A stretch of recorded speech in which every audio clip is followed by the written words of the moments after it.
There. This is the first time I've gone live. I'm giving it a try, and I guess, is it working? I'm not sure. It says in the stream. Okay, there it goes. First time I'm going live. I just wanted to talk a little bit about the comparison of the different vaccines, and there's these three. They always put Pfizer first, and they say Moderna, and then they put Astrazeneca, but I think they're doing that because those are the order which they were approved. But and then they like to talk about how this one is 94% effective, this one's 95, and then this one is maybe only 70. They're not sure. Um, but I'll kind of make this short. The end game is which is more effective to end the coronavirus. Now, the AstraZeneca one, it right now it might not be as effective as the other two per person, but which is more effective overall to end corona? If you can only give a limited amount of the one that's highly effective, but you can give a big amount of the one that's less effective, but it's still effective. 70% is still pretty good, and this is a big company. They're going to be improving their vaccine. They're going to continue to improve it, and they can make a lot of these vaccines. And so another thing is the other ones, they they have to be very cold. They have to be kept very cold for them to work right. If they don't stay cold, then the temperature goes down. Then maybe theirs aren't as effective. So, and it's hard to distribute those to everybody. So if you look at all three of those right now, and I know there's other ones. They have the Sputnik in Russia, and I heard some things about that one too. They said that it's limited production on those.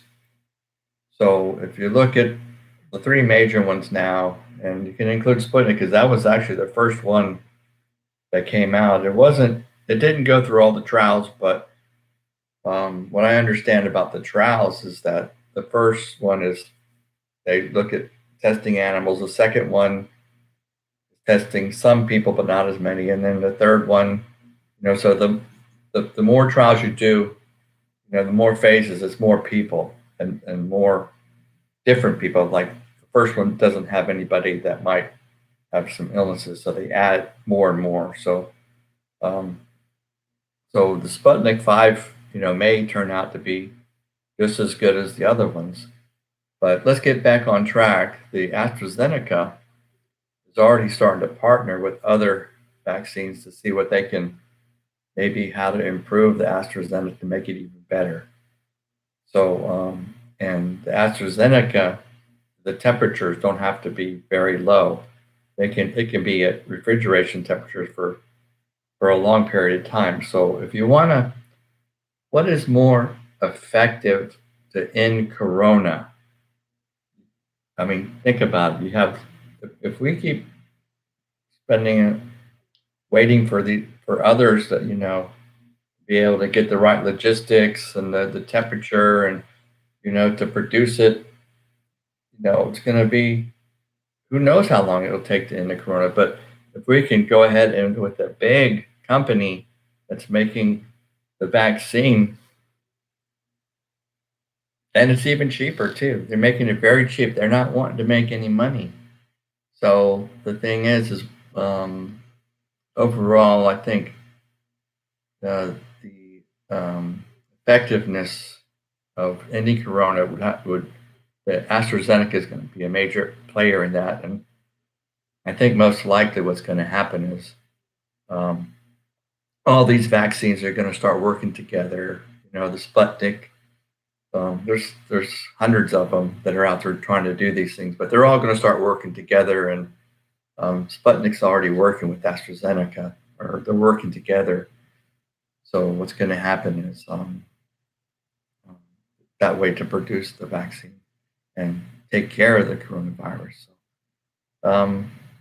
I don't really have any data, but it's kind of one of those things you just kind of can tell. If you can give a vaccine to more people, over time, the effectiveness of stopping corona is going to be higher. You know, although the ones that they have that, um, they have a higher efficiency per person, but overall, the world, to stop the corona, you need to start administering everybody. That's all I wanted to share, and um, I'd like to see something like that on YouTube, but I don't hear anybody saying that. Anyways, looks like things are going to be getting better. They have these vaccines. I just watched another video where they were talking about how once someone catches the virus, they don't catch it again. They've already did a lot of data on that, and so it should be the same. Once you take a vaccine, you shouldn't catch the coronavirus after that. So thanks to God, we have this vaccine, and things are getting better. Um, just continue to do what Jesus told you to do, and you'll be okay, and we'll get there.